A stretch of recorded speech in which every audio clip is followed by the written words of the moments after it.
the last time we spoke about implicit and explicit memories and how that influence our behavior. Another thing that I want to talk to you today about is our perceptions, and how we learn certain things, and how do we debunk that, or how do we look at that and change that if necessary.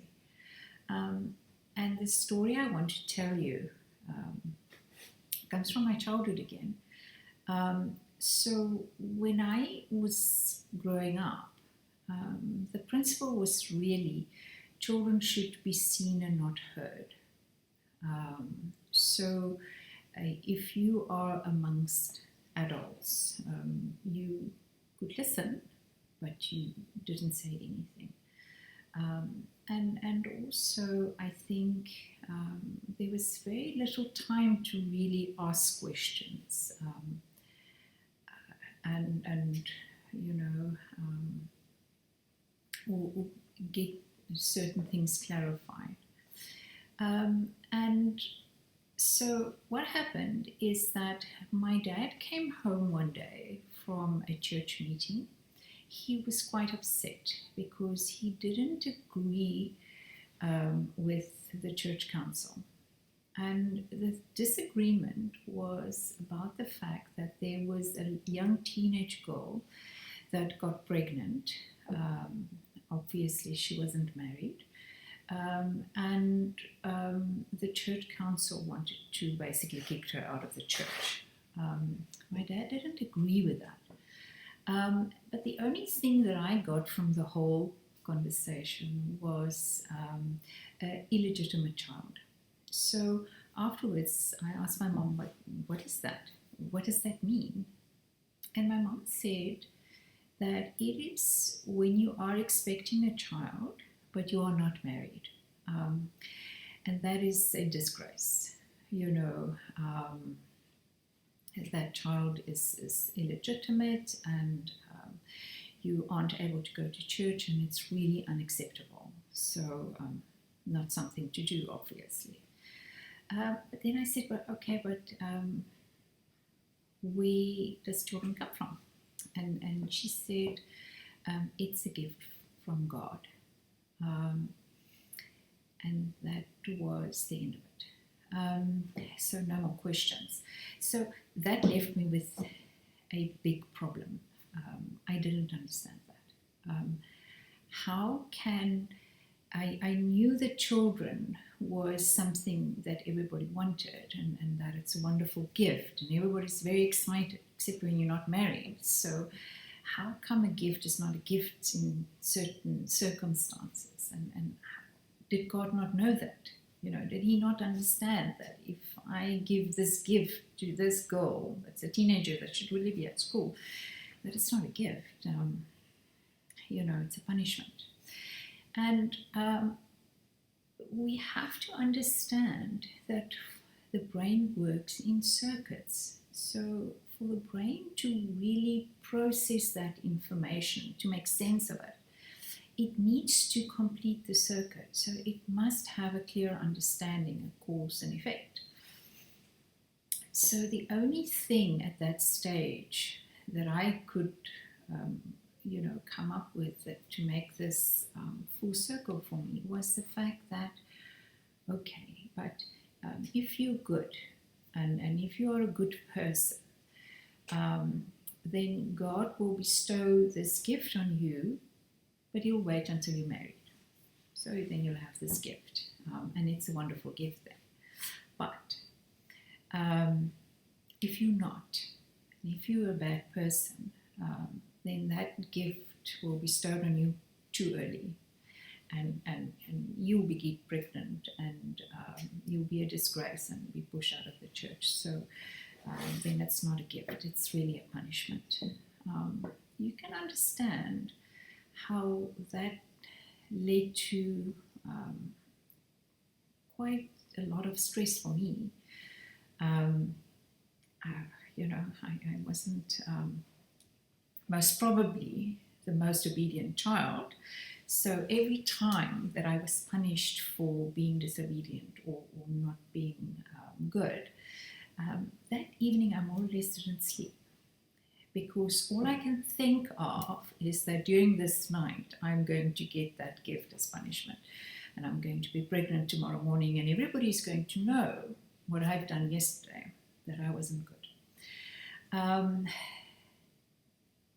So when did that change? Well, obviously, as I went to school and I started learning more and a little bit more about biology and where children come from and how that comes about, I realized that, okay, not so bad. So why is this story important today? Well, the first thing that I want to highlight is when we have children, or when we work with children or speak to children, to make sure that we give them a full story, not just a bit, because they are going to try and make it full circle. Secondly, I think it's important to take the time to check their understanding. What did they get from it, and how do they understand it? Might be quite funny, because sometimes it is. So take the time and check. Remember that the brain wants to form a full circle, and you don't want it to full circle in the wrong direction.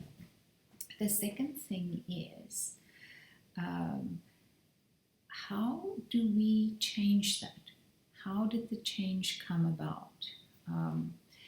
And the thing is, I changed that belief system when I had more information and more accurate information. And if I could do it then, when I was a child, why don't I do it today? So why don't we check information before we start believing it? I went to school, and what I was taught there about where children come from, I could check. I could go to a book, I could read it, and everybody was in agreement that's how the process happens. Do we do that today? We go on Facebook, we go on the internet, we go on Twitter, and we suddenly allow people to influence our belief system without checking it. And one of the most prominent examples of it is the anti-vaccination campaign in America. It was based on false science. There is no proof that vaccination leads to autism, and yet somebody took an article that wasn't even published in a proper magazine and ran with it. And what happened? What was the result? Well, suddenly polio came back, measles. Do you know that we are in a COVID-19 pandemic? Chickenpox killed more people than COVID has managed to kill now. Same with measles. And measles is far more contagious. So nobody checked it. So how come we don't do that anymore?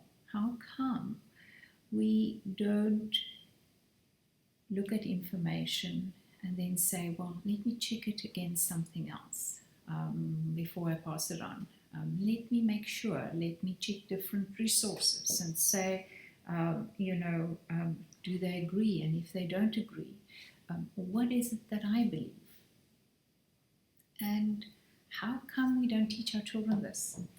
I'm going to give you a simple example. My son came home one day and he said that his teacher said, the staple food for South Africa is meat. Now, for me, that's ludicrous. Half the population can't afford meat. It's not. It's mealies. And he was adamant. So I went and I said, okay, well, let's check that. We need to learn to take information and check it. The fact that the teacher said it, it's like the internet, doesn't make it right. Let's go and check it. So we go on the internet and we put in staple food for South Africa and staple food for Africa, and we look at the different resources and see if those resources were credible. So we could change it. So I have two questions for you that I think you can think about.